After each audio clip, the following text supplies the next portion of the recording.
Welcome to Haunted Road Trip Show, where paranormal history is dying to be heard. I'm Tracy St. Croi, psychic, medium, and your guide through the strange, the haunted, and the unexplained. Join us in these spirited conversations with my fellow mystical folk, sharing chilling stories that pull back the veil on the paranormal world in ways you may have never experienced before. So buckle up, things are about to get spooky. Well, hello and welcome back to another mystical, haunted, and hilariously fun episode of Haunted Road Trip Show. How y'all been? How you been doing? Do you need a hug? I'll give you a hug. Do you need a laugh? I think we're going to give you laughs here.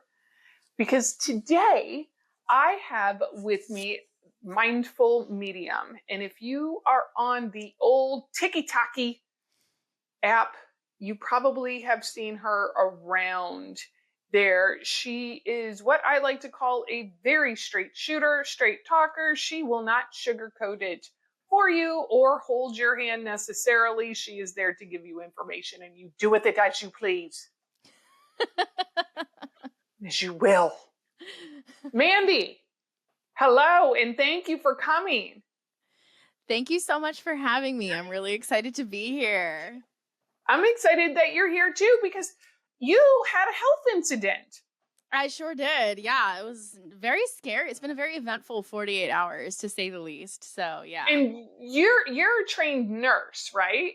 Yes. Yeah. Been a nurse okay, so how is that when you have health events and being a nurse and being a medium? Like, what happens with that process?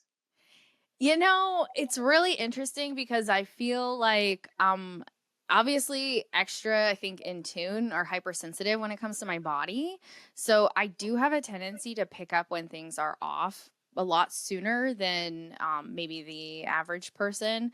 And it can make it really challenging a lot of the time because a lot of times I'll like gaslight myself and I'll be like, oh no, it's not that bad. Like, and even though my intuition is screaming at me, like, you need to pay attention to this. And I'm just like, no, I'm probably just overreacting or like, I don't know if you do that too, but I feel like as intuitives, a lot of the time when it comes to our own stuff, we have a tendency to just be like, oh no, like it's fine. You know? So it's a little bit interesting that way. It does make it a little bit more challenging for sure. Wow. And I think do you work in hospitals or you work in clinics? Right now I'm in the clinic. So I do like triaging, which really my psychic ability comes in super handy for that. But I used to work in hospitals for years. I worked in an old military hospital for the majority of my career. So yeah. Wow. So before we get into that, because I will put that on pause and come back to being at old military hospitals, because I have a ghostly story too, and I'm sure you do too. I want to know, Mandy, like what was happening when you were growing up? Where was mom? Was mom around? Was dad around? What was the stitch? How'd you get here? Yeah, no, so I grew up in a very Catholic household. So dun dun dun. Yeah. No. Yeah. So I grew up with mom and dad. My dad was kind of the rebel of his family. Like his sister and his brother both went in, like she went into the convent, he went into the seminary. My dad was like, nope, I'm not doing that. Like, so I come from a line of, Catholic priests. And so it was just like, it's kind of embedded in me as a kid. We went to church every Sunday. I went through the Holy Communion and the confirmation. I did it all. And so when I started having experiences or the spooky experiences I had as a kid that I know now were spirit communication experiences, when I went to my parents with them, they were kind of something that was dismissed or like kind of looked at as like, they didn't really give it a lot of validation or credit, if that makes any sense. So I kind of learned early on that like, this was not something I talked about or something I should talk about. So I really had to suppress my experiences, which was really kind of disheartening as a child. You kind of feel like you're, I don't know, to be dismissed when you're having these experiences and you don't really know what to make of them and no one can explain it to you makes it challenging. So I mean, essentially it just, it became, I had imaginary friends. I should have had a clue, and my imaginary friends, when looking back, they were all adults. That's kind of a I clue. know, mine too. Do you think that because we kind of were, ignore, the things we saw and knew as children were brushed aside, and then therefore we might have minorly gaslight our own selves? Do you think that leads into like why we blow off our health issues and why we blow things off and we're like, oh no, that's not so bad? Oh yeah. No, I absolutely think it plays into it 100%. Especially like me being a nurse, there's this saying like being a nurse that we tend to make the worst patients because we're like, we only go to the hospital or we go to the doctor if something's like really, really bad. Like we really have, so it's almost the same thing in nursing. Like there's the same similar mentality where you're like trying to intellectualize or like legitimize your symptoms and really just kind of brush it off, even though you know better. Yeah. Um, yeah, it really, there's a lot of parallels to being a medium and to being a nurse that I found that are really, it's really interesting when I look at it. Tell me about that. Like, what has been one of your biggest like pows? Like, pow wow, ooh, look at that. I think the biggest one was just realizing how often, when it came to like my nursing work, I would be really like in nursing, I'm always kind of trying to figure things out. Like I'm always trying to like expect the best, prepare for the worst, right? So I have like every single scenario kind of in my head, right? And the way that I interpret data or information. And I have a tendency in my mediumship to kind of do this similar thing, right? This understanding of the evidence and like wanting to go deeper and like get to the root of like what is the communicator saying. So there's all of these Yeah. ways of thinking as a nurse that very much flow over into like being an evidential medium that I never quite put two and two together until I started working and I was like, oh, like this is they're kind of one and the same, but one's on like the science side, hard facts, data, whereas spirit is like, okay, well the facts and the data are our evidence. So it's really interesting, yeah. Wow. I think that's great. So like how you were kind of the rebel in the family, you said. I was the rebel like grandchild in the family. Yes. Okay. So how did you get from, the upbringing to like where you're at today? Was there kind of minor little leaps, or was there like one day you woke up and you were like, this ain't right, I gotta go? Well, it was really kind of interesting because it really started like to unfold for me when I had like a lot of loss in my life. And I started kind of questioning, like I lost my mom and then, Aw. we weren't really like practicing Catholics at that time. At that time, I was pretty much like kind of angry at God and I didn't want to have any kind of faith in anything. Like I didn't know what I was. I wouldn't say I was like maybe more agnostic at the time. Um, and then it was that loss that really kind of led me to sort of trying to find meaning in my own loss, in my own experience. And then when I realized like I have to heal through grief, I can't, what is it? Intellectualize my way out of my healing.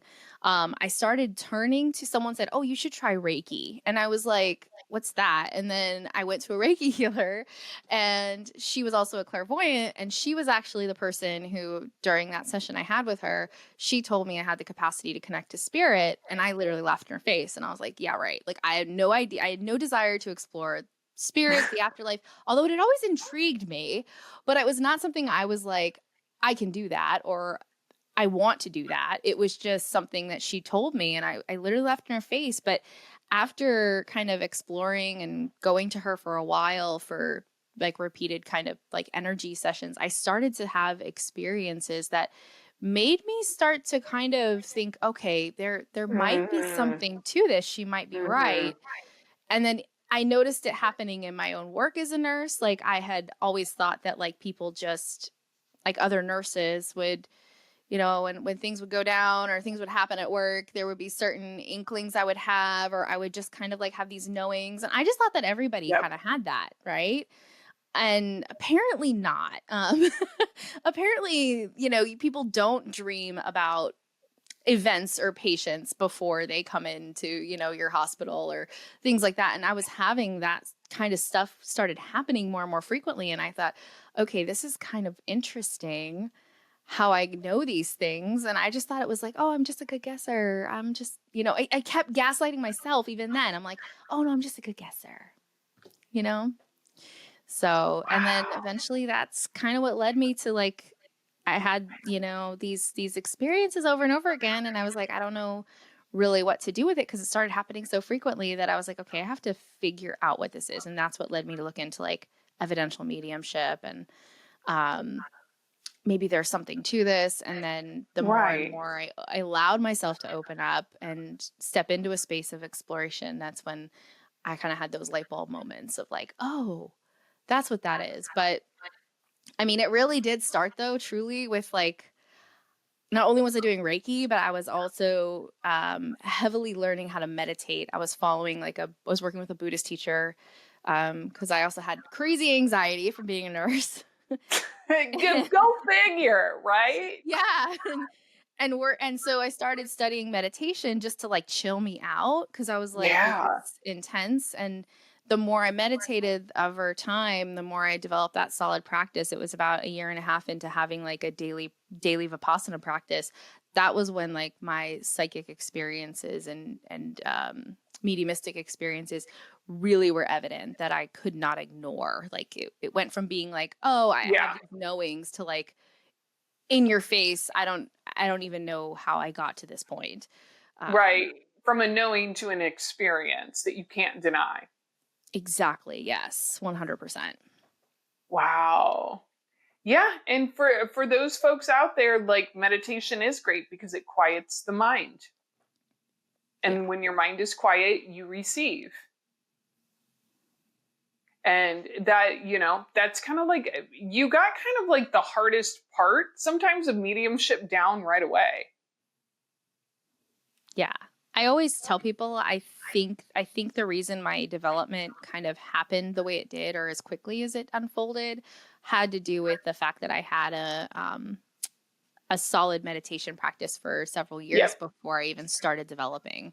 So no, I totally get that. My kind of awakening came after I got sober, and in the 12 steps, it really highly recommends meditation and mindfulness every day. And so that just kind of amplified everything for me, already amplified. Yeah, it's like taking a match to like a flame or a match to like a, what do you call it? Some gas and just. Yep. It was like, for me, my experience was like when I got sober, it was like I got sober and like all like a geyser, like everything just exploded all at once. So where I had my experiences in the past, it was like 1,000,000 times fold that I was like, oh my God, what is happening? Yeah, it's overwhelming. And it's interesting too, because I feel like I worked with a lot of people who are in development, and it's a lot of people who have worked the steps I find are some of the ones who develop the quickest. Yep. Because we're kind of like a little bit of the military where we already have the training. We already know, go back to that step, this step. And so we don't have the other kind of distractions that maybe other people have. And we have an experience like the more that we do these steps or the more that we have a regular spiritual practice, which I highly recommend for everybody, the easier it is to flow within talking to spirit, communicating, being able to connect on a dime almost sometimes, and going at it an easier, softer route, if that makes sense to people. And it's kind of weird because it's like, I really love the art of talking to deceased people or non-ordinary reality. Because in my mind, it's not it's kind of like an artful science to me. Because there is steps. There are things that we need to validate, right? We can't just go around like some people we have seen. for just, wow, I don't even know what that was. But it was a mediumship, to a structured foundation that is clearly communicated in practical, mundane words and reality, but also being open to a spiritual flow to kind of go in different directions all the time. So if you're a control freak, mediumship might not be your thing, because you gotta let go. You gotta let go big time and just kind of allow whatever's whatever you set the intention to come in to talk to you. So what do you? I keep wanting to talk to you. Do you do paranormal investigations as well? Do you do? Okay, let's talk about that. One of my favorite things to do. I'm not gonna lie. It's like, ooh, I love ghost hunting. And what area? You're in California, right? Yes, I am. Nice and haunted. Nice and haunted, but not as haunted as I would like, if I'm being totally honest, because I feel like, I'm going to be honest, I feel like we're kind of lacking as far as like states with places that you could like actively investigate that are actual historical locations. It's kind of a bummer to be in California, because will they not let you in to investigate, or there's just like, will they not let you in, or? It's not that they won't let us in, but I feel like it's more that there's just not a lot here in the ways of, like, you get the East Coast, you've got like, you've got the sanatoriums, and like there's a lot of preserved history that hasn't been, just completely demolished. Like they preserve a lot of these sites, like these old hospitals and reformatories, and those places hold so much energy, and there's so much history.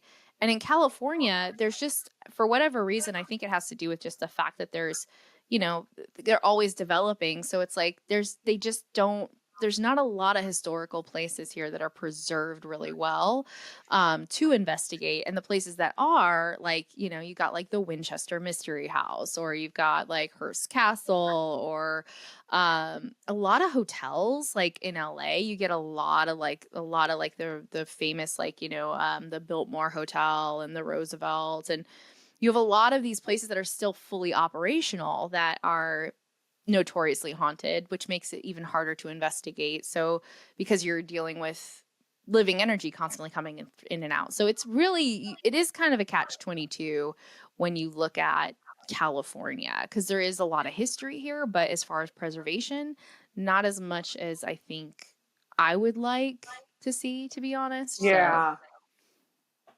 Where has been your favorite place to investigate at? Where have you been like, oh, I totally want to go back there? Oh gosh. To be honest, like we just investigated my husband and I went to the 1910 jail in Globe, Arizona. And that place was amazing. I absolutely want to go back. I feel like I didn't get enough time there. I also feel like I want to go back and I just feel like I would approach it in different ways. I don't know if you get that from different spots where you're like, when you look back, you're like, man, I really wish I would have done, taken this route, or like explored this part of the building more, or looking back in hindsight. So yeah, that's probably one of the places that I feel like a pull to go back to. But also we just investigated we were the first team to investigate the Antique Gas and Steam Engine Museum here in Southern California. Cool. Yeah. And that place was I don't even have words because it was obviously the first place to investigate. We're the first people to investigate it. We had such incredible intelligent activity that I really want to go back there. Like, and it's funny. You should do a part 2. We're going to try. But it's funny because that place, actually, I grew up right across the street from it. I went there as a kid for field trips. So that place has a historical part of my life. Yeah. To be able to go back as an adult and investigate it as a ghost hunter and a paranormal investigator was such an honor. So, yeah, I definitely want to go back there. So I want to go with you. It sounds fun. I'm like, what? I want to, huh? Yeah, it was a really cool experience. They have all kind. It's basically dedicated to like farming. It's a museum dedicated to homesteading and farming. So people donate all kinds of farm equipment. So there was equipment there from like Ooh. the 1800s, like steam engines that are still in operation. Like it's so you can imagine the amount of activity that place would have because of just all of these different donated items being in this one space. This is really cool. I investigated something like that for the first season of my Haunted Road Trip show, the streaming TV show, and it was a speakeasy. I love that. And it was a new speakeasy, but it was very haunted. I tell you what, my producer and editor, poor guy, he'd never really done paranormal TV, but he was like, no, I'm totally interested in this. Let's do this. And once I trained him on how to find EVPs, he was like, I don't think I can listen to this after dark. Because he was like, Lady T, he was like, they're everywhere. And I said, yeah, I can tell you, I was stunned at the amount of EVPs and conscious communication that we got from this place. That's so cool. It was, yeah, I will be going back there because it was electrified energy in there. That's awesome. And the cool fact that they have shows in there, and they've got all kind, from comedians to burlesque shows to everything in there. And they have old antique furniture in there too. I mean, what is it about theaters that like I feel like every theater is haunted? Like any place It's that straight up haunted. I agree. Yeah. And I recently, I made a TikTok about that. I'm like, it's not about if these places are haunted. It's about how many spirits are up in here. Okay? Yeah. Like that is plain and simple. I haven't gotten to investigate a theater yet, but I think that it would be really fun to do. It would be a really interesting challenge to do. Yeah. Have you done one yet? I haven't done a theater, but I feel like any place where people perform, so whether it's like a theater or like a nightclub or any place that holds like the energy of performance, I feel like those places tend to, maybe it's the storytelling element of like the performance that people are, putting on that gets sort of imprinted on the space that just sort of reverberates through time. Yeah. And it's interesting because you said that the speakeasy is relatively new, but it's haunted. And that's what I mean. It's like any place is haunted. If you really think about it, like anywhere you go could be haunted, right? Like, that's what I tell people. I'm like, look, this planet is billions of years old. The chances of somebody or something dying from whence you stand upon currently is probably pretty high. Yeah. Or something going down in your vicinity of tragedy something is pretty high. Yep. At some point in time. And I am still waiting to channel a caveman. I've channeled thousands of people. Caveman, cavewoman has never been one of them. Which would be totally, interesting, because I'd be like, really, how is your family member going to know about you? True, right? True. But that would be an interesting channel. But I think that theaters also hold the energy a lot of escapism, and people view it as a place of safety a lot, and a place that they can play. And I think that that's why, one of the many possibilities on why spirit would still be there, because then they can still really interact with the living and see still what's up and not have to pay for admission or parking or food. I mean, good gig if you ask me. Depending on the theater you're at, of course.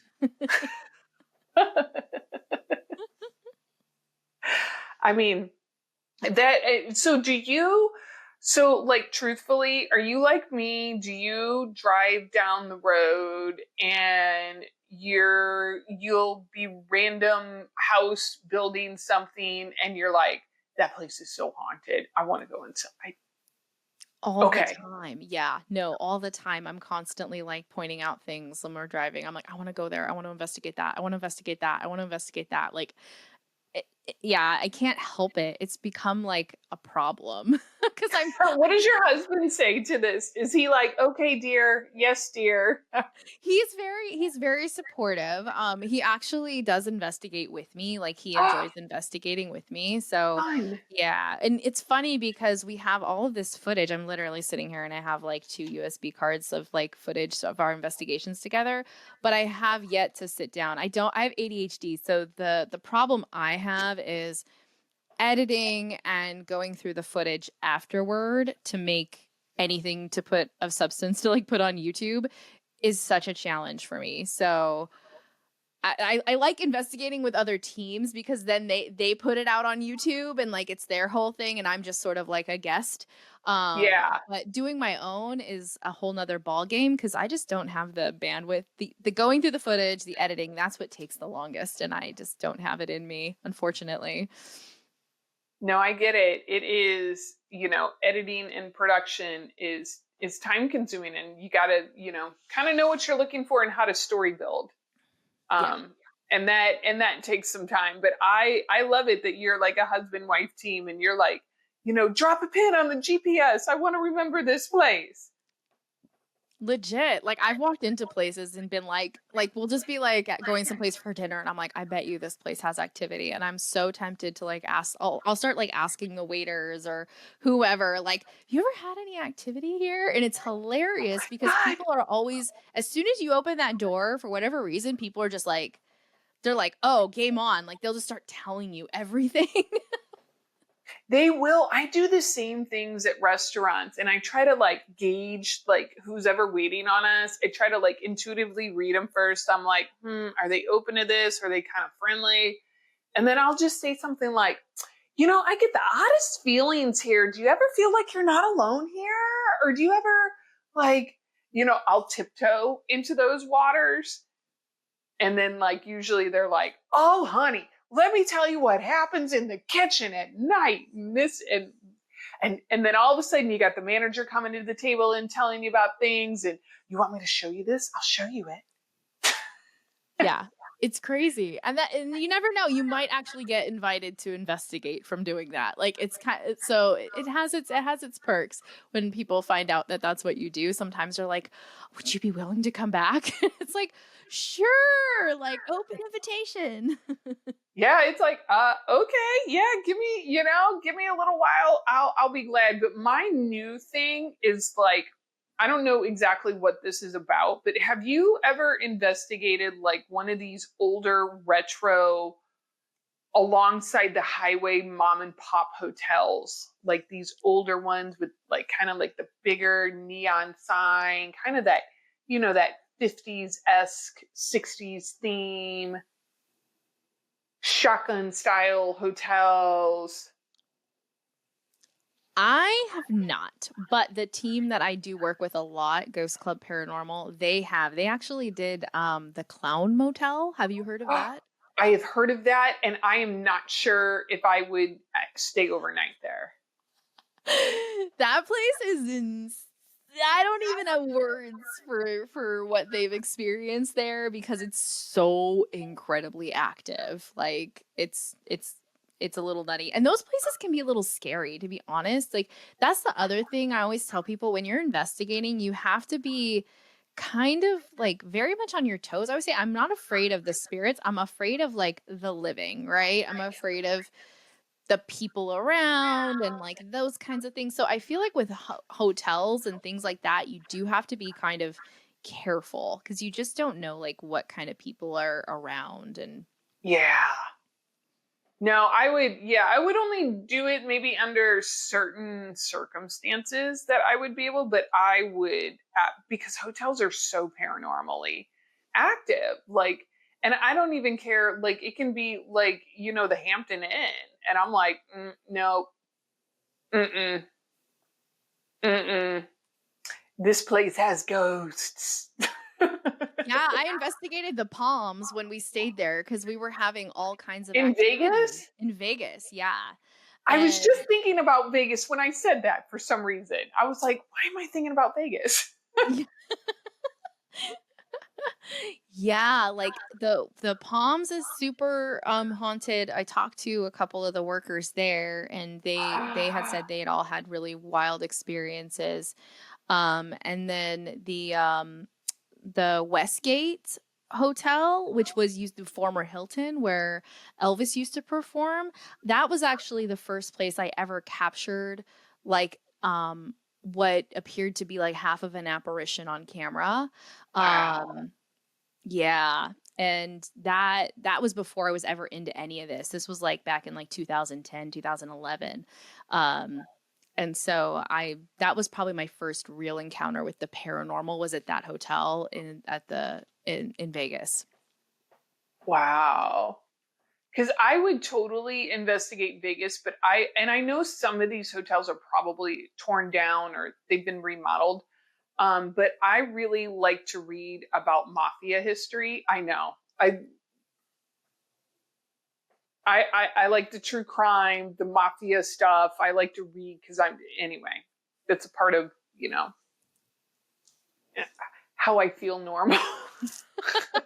I think we all do, right? We all gravitate towards like I fall asleep to horror movies and true crime. Like Yeah.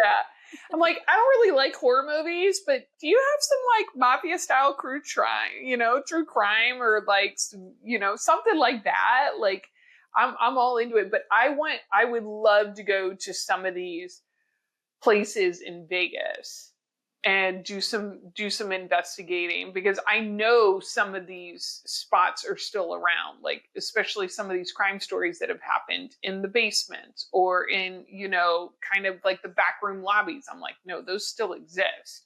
They might look different, but they are still existing there. yeah, But absolutely. I would love to get into Vegas and just have some fun there. Cause that's haunted. That's just, you can't not go to Vegas and then feel a spirit in the hotel room. Like, I just don't think it's possible. No, there's so much pent up energy too. And I think the interesting thing about Vegas is like you have all of this, like, you have a mixture of things happening because you have sort of the energy that the living bring, right? And then they project into the space, like, and then that in and of itself can kind of start to take form in different ways and sort of mirror things back to you. And then you have like the actual like spirits like maybe people who worked there and they're just like, oh, just popping in to see what's going on. Like it's just so much hustle and bustle in that city. It's electrifying. How can it not be, how can it not be a paranormal hotbed? Exactly. It's like its own little vortex of like energy in, energy out. So what do you do like if you have to stay overnight at a place like this? Do you like put up any type of like protection or like what do you do to get your peace and quiet? So I really do set some pretty hard boundaries with my awareness in the spirit world anytime I'm anywhere until I'm ready to like open up for whatever reason. So especially like when I was in the hospital I had to stay overnight. I was in the oldest part of the hospital. The hospital had been there. Ooh, They literally just had their centennial. So it's like 100 years old.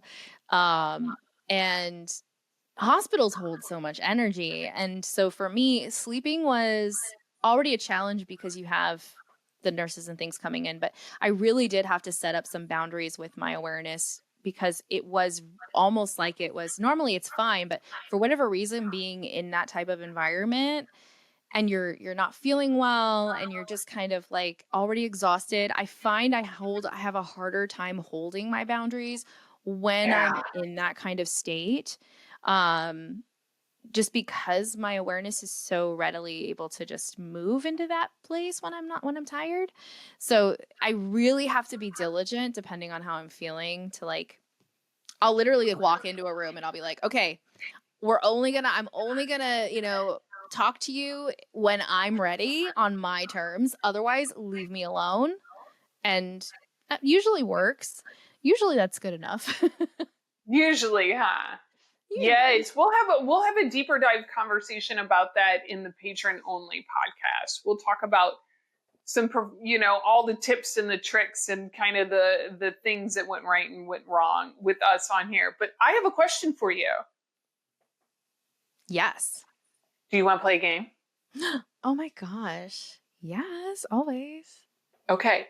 We are going to play Book It or Book It. We are going to go deep dive into my favorite Instagram account, Cheap Old Houses. And then we are going to spy on these houses because we're nosy folks and we need to know. And we are going to see what's going on in this house, the energy. Would we stay there? What's going on with this paint job? And we're just going to have fun spying and judging. How do you I feel love about it. that? I knew you would. I know you are loving this episode, so come hang out with us on Patreon, where you'll get bonus content, behind the scenes access, exclusive discounts, and a spooky community that actually gets the love of your paranormal obsessions. So join us at hauntedroadtripshow.com/patron. All right, let's do. Oh, I gotta put my leaders on. Let's see. Do do do do do. Do do do. Okay. It's funny because I do this on Zillow sometimes. This is even better. This is way better, Mandy. I'm gonna tell you. I'm introducing you to your new addiction. Okay. So we are in Elmira, New York. Okay. For those who are just listening, we have a 2-story strawberry brick house. Looks like it's very far extended. Looks like it could have been a multi-family home at one point. She looks a bit torn up to me. We got some bricks coming down. We got some funky bushes. They say it's a 7,000 square feet, y'all. 5-bedroom, 2.5 bath. All for yours. What do you think about this house, Mandy? Oh no, I'll buy it. I'll buy it. You'll buy it. You're gonna buy it, and we haven't even gone in it yet. I want to buy it already. You're like, I'm gonna buy it. My husband's gonna hate me now. I'm gonna be on this account all night. Okay, let's see what else. I mean, it does have a good creep factor. I mean, the gray skies, the trees don't have any leaves on it, but I keep feeling like I'm being watched from a top window from here. So I just want to go in and check it out and see who is in here. All right, let's go. Okay, we got another front view. Okay, that definitely looks like a multi-family house. Oh. Dear. Ooh. Oh. Okay. So we're going to start like that, huh? So we are currently looking at a kind of look. I don't know if somebody's trying to move in or move out. But the stairs are dusty. We have gorgeous, gorgeous stairs in woodwork with some stained windows at the top of the first foyer. But I feel like an energy like either somebody was a hoarder in here or stuck in this house for a long time. Yeah, definitely.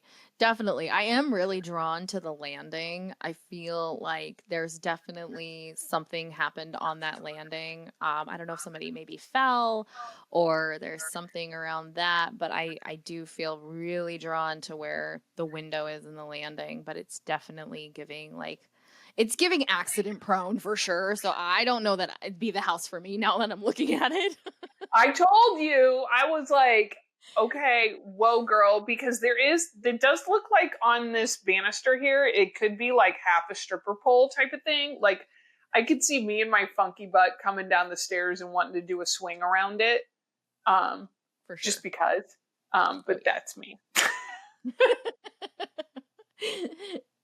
Okay, stained windows. We're good. We're good. We always love a good stained window. Oh dear. Wow, look at that woodwork. Oh my Yep. gosh. This is beautiful and it has oh wait, no, those are little tiny French open doors with wood and stained glass in the center of the wood. I want to explore this house more because I do feel like it wants to, I don't know, somebody needs to, like, it wants to be heard. Okay, this has to be another side of the house. I feel like this is the same. It's just like a different angle. Like they took. Is it a different angle or is it another? Okay. I don't know. It's hard to tell because is that a ghosty hanging there? Is that the same ghost from the first picture? I think it might be. Oh yeah, that might be it. It still looks stuck here. And like, anyway, why would the you energy in that corner is kind of weird. Like when it's not very welcoming, it feels very stagnant. Like it's not moving. No, it feels very stuck. Okay. Here we go. We got more of a kitchenette type of area here. This doesn't feel like this used to be a kitchen. This feels like actually it could have been like a bedroom or something at one point.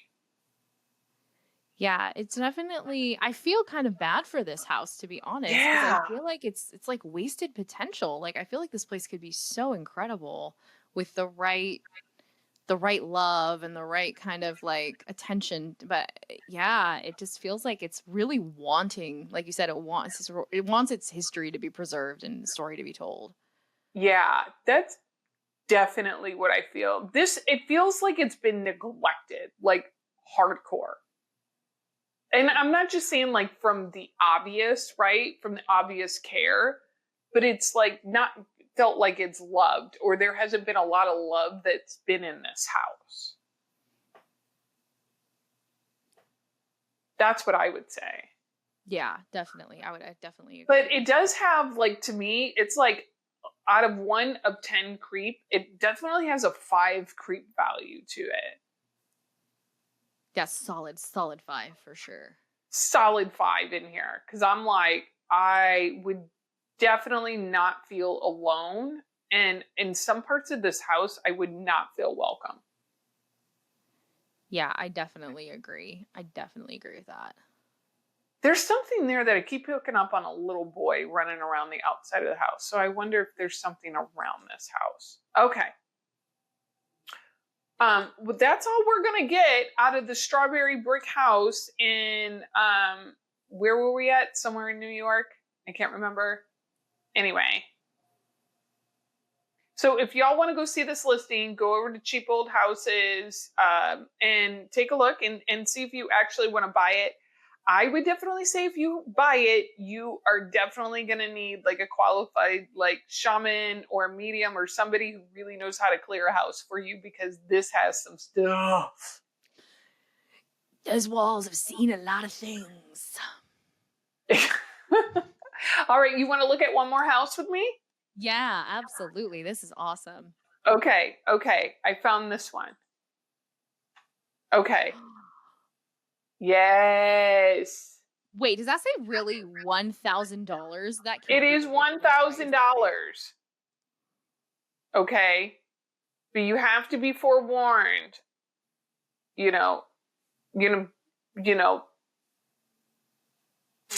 get what you pay for sometimes with these things. That's what I'm going to tell you. Okay. It says, it says something really cool. It says, the listing that we chatted about at length on the premiere episode of This Old House Radio. I don't know what that is. But it seems very popular. She has fallen apart. She's like a 2-3 story wooden house. Kind of the steps are very sketchy. Overgrown bushes, trees. But I like the gables outside, the 4 gables. The porch seems like it could be doable. What do you think? Are you wanting to buy this one right away, Mandy?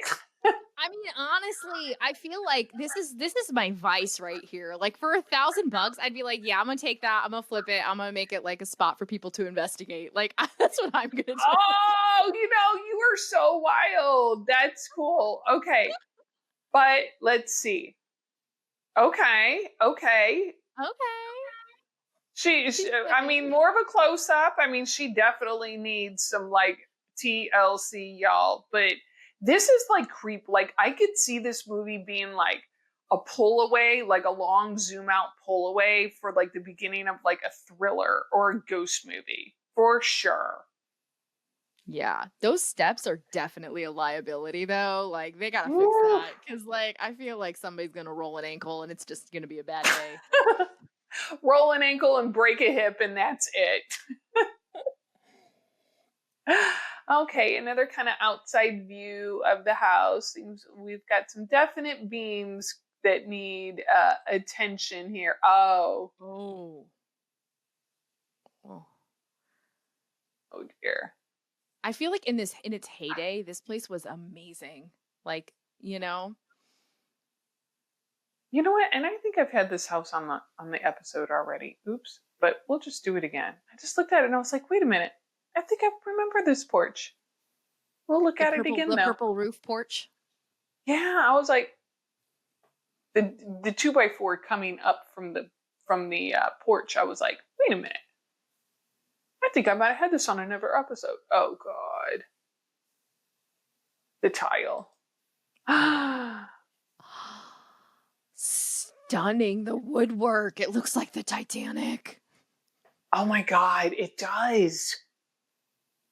Look, it's got that rounded corner.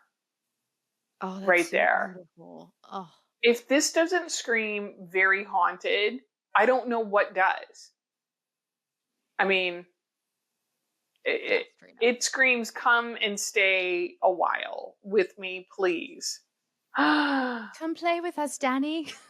Oh my God. Take my hand. It'll be all right. Oh my God. Look, they used to have curved sliding doors. I bet you going into whatever this room used to be. Oh, that's so cool. They don't make this house houses almost like this feels like it anymore. did a lot of business out of it. Like maybe somebody who was a lawyer at one time Yeah, was in here. or like a maybe it was like a funeral parlor. Kind of gives like Sultan Fuss vibes from like My Girl, like the funeral parlor and My Girl. Oh, you're right. I didn't even notice that. That's interesting. Oh, stairs are a bit jacked up. Yeah. Kind of giving me vibes like something's hidden under those stairs. I want to rip them up. We might not want to see them. Ooh, woodworking. Again, see, that does look like a funeral parlor. Oh, shit. It kind of does. And then like it's interesting because I mean the amount of detail that someone put into like the craftsmanship and the woodworking on this house is unparalleled. It's really beautiful. But like what is going on with the 1980s fireplace? Like I really have to ask. Like what this feels out of place. Is it You will see a lot of this in these listings where I like to call it is multi-decade homes. Where you will see what it wants to be. Exactly. Nobody really decided how to make all of that work. They just replaced parts instead of the whole thing. But I'm liking the chandelier and the half of it in the photo. I would take that. Yeah, ceiling's kind of falling apart. Rats might come out of that. Yeah, I think they have a mold problem. Yeah. You think? Maybe that's the that's what's causing. So see, that's why I was saying, Mandy, don't be so fast to throw down your $1,000. Okay, we've got kind of like, I don't even know what this is, like a built-in foyer sitting section. Could have been another funeral parlor or library at one time.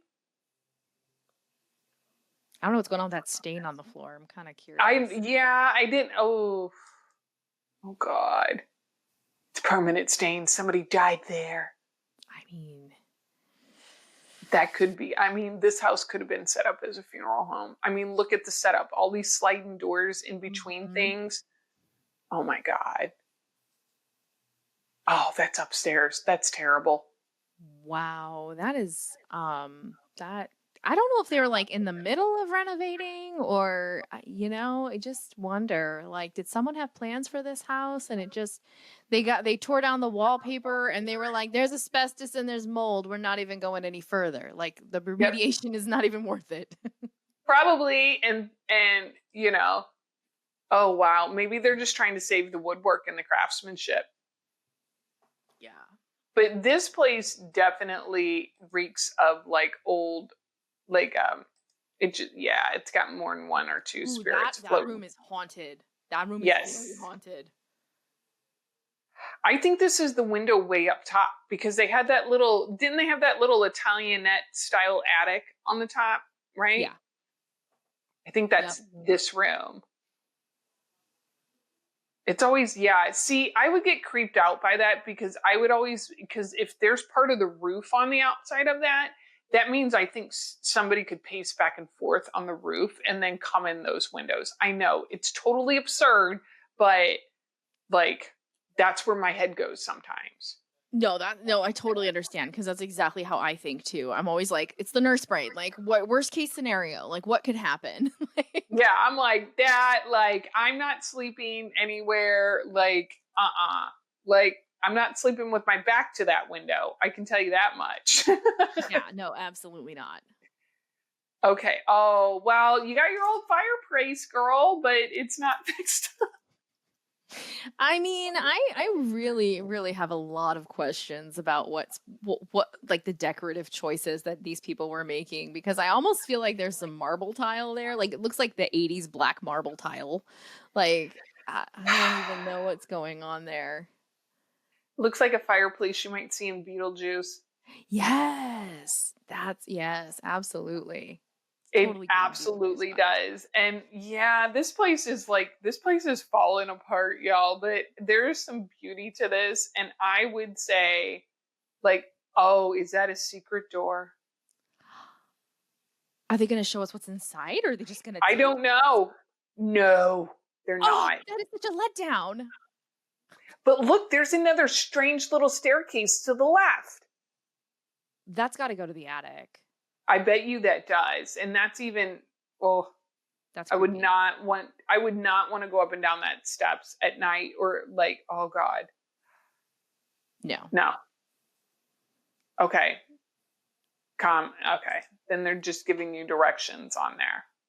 That is, yeah. It's crazy because I feel like for $1,000, you take it and you demolish it and you own the property for $1,000. Like you own the plot of land for $1,000.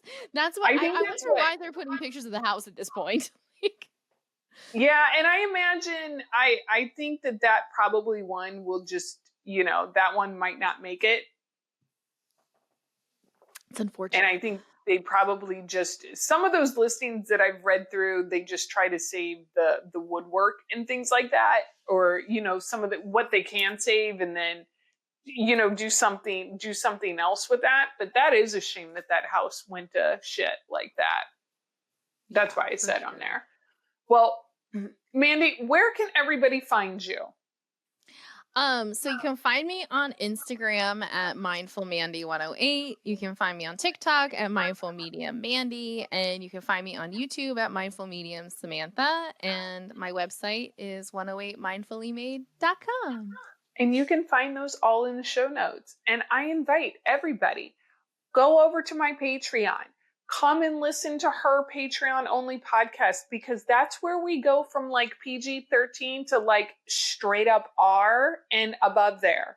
Okay. Because we can say whatever we want there. We don't have to worry about it. And that's what I like. And come get the juicy gossip over there. All right. Well, thank you so much, Mandy. And we will be back on another episode of Haunted Road Trip Show real soon, y'all. Thank you for having me. that's it for today's journey into the unknown. Thank you for listening, and thank you to my Patreon members for their support and all they do for this show. And if you're dying to see these haunted road trips in action, you can also watch Haunted Road Trip Show on Binge TV, where paranormal history is dying to be seen and heard. Until next time, stay weird, y'all. Real weird.